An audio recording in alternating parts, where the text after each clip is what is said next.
Hi, the car is running a bit rough and I think it needs some new tyres, so I think we might need to head down to the local repairer. The Auto Repair Shop, Lego set 6363 from 1980. I'm Lord Paul and this is Lord Paul's Bricks.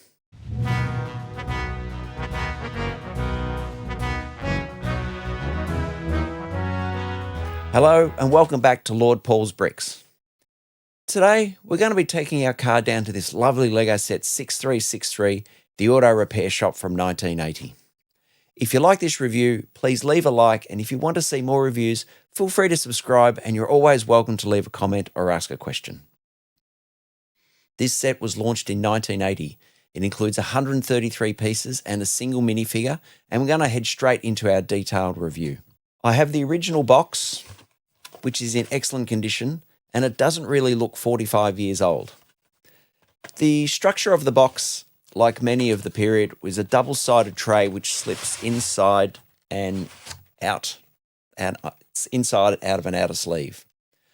The front of the box is a usual view of what the set is, with the rear of the box showing alternative builds for this set.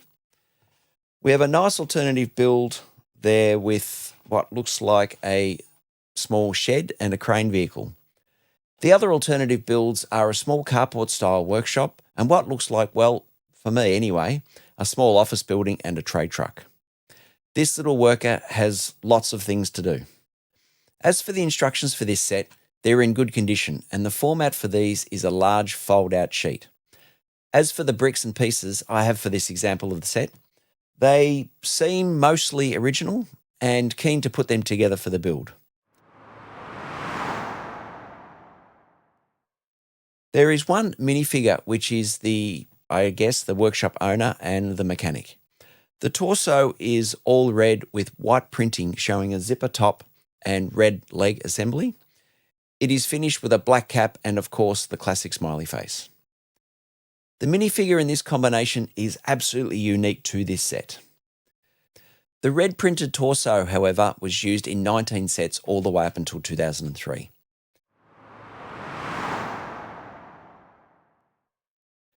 Moving on to the part analysis, even though this set is 45 years old, the list of rare and discontinued parts is fairly small due to most of the parts just being classic bricks. The only unique part to this set is the sticker sheet. The stickers are for the sign that sits on the roof of the workshop and has iconography of a spanner and a motor vehicle.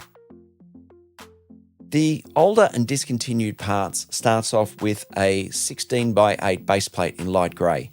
There are two in this set.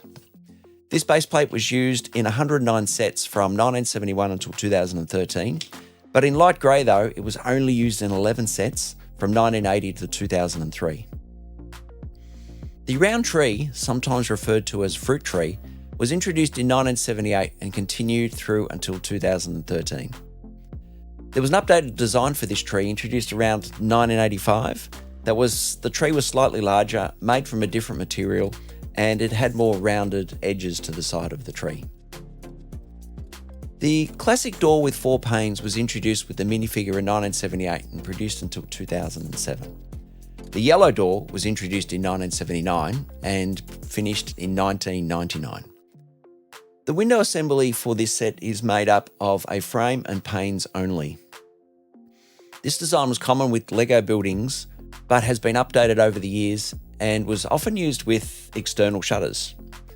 The 1x4x3 window frame from 1978 had 4 tabs on the outside, which held the shutters if they were used, and this frame was used until 2009 in 211 sets.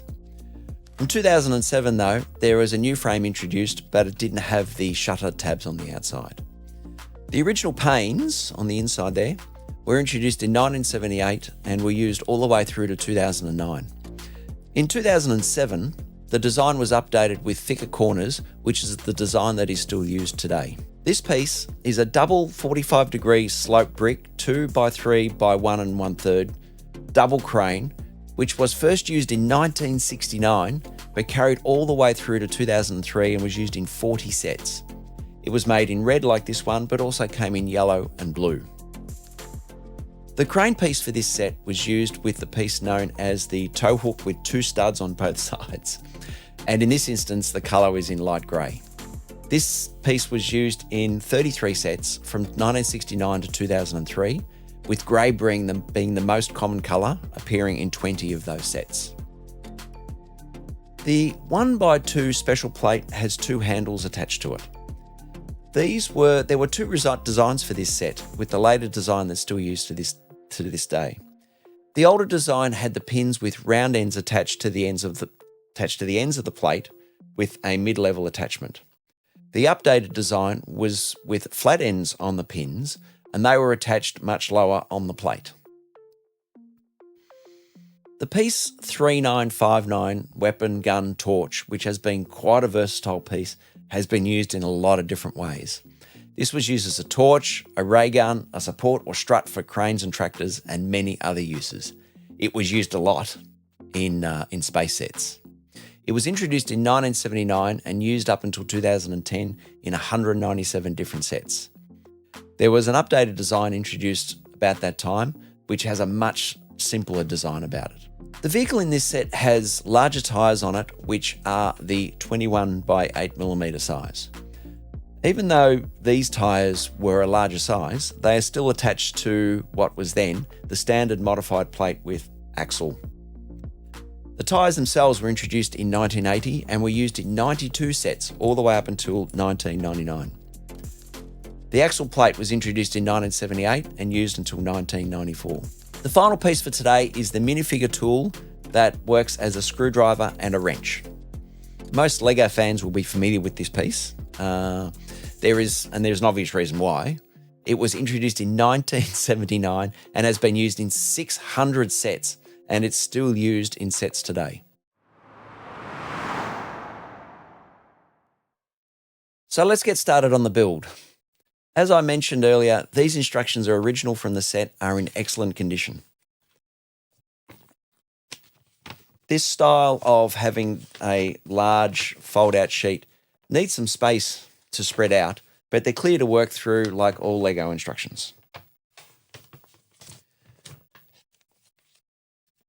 The build of the vehicle happens first, and for that we have 9 steps, and the vehicle is really practical.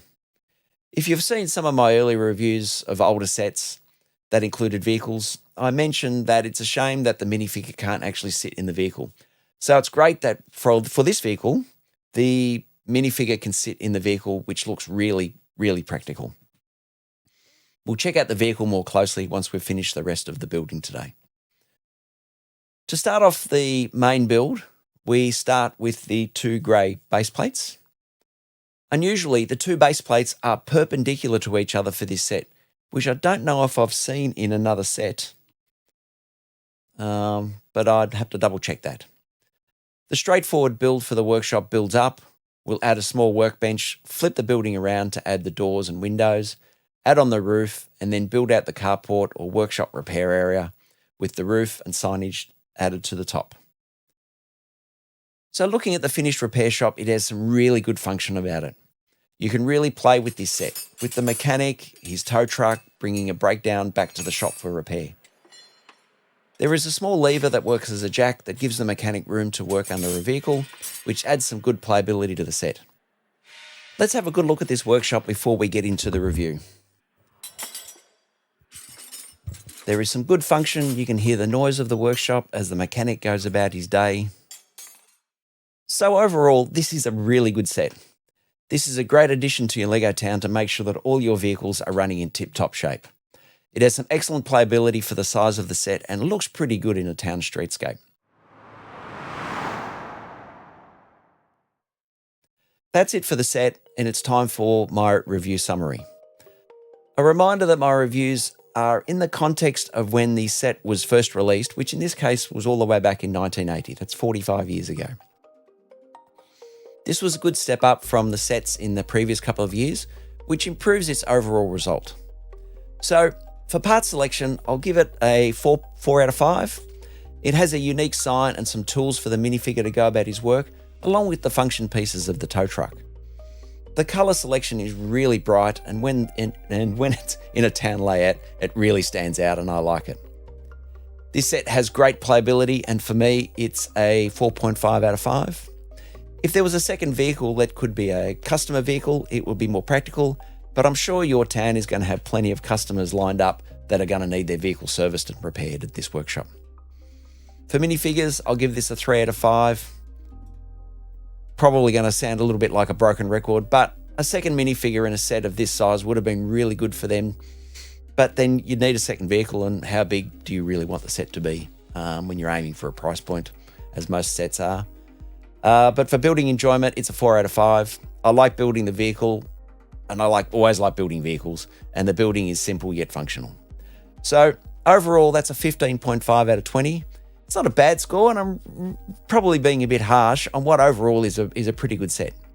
This is a good practical set for your classic Lego town, and if you have a chance to pick one up, I think you should. The colours stand out, and the cool primary colour combination of the blue and the yellow with the black roof is pretty straightforward. So I like this set, despite its very minor shortcomings. I like this set so much, somehow I've ended up with 2 copies of this set, and I can't really remember how. Anyway, so let me know what you think of today's review by giving it a like. If you'd like to see more vintage set reviews, remember to subscribe, and as always, feel free to leave a comment. Did you have this set sometime since 1980? Did you have this set in 1980? Do you have this set, or do you want a copy of this set? Do you have any questions about this set or my review? So that's it for today. I'm Lord Paul, and this is Lord Paul's Bricks, and bye for now.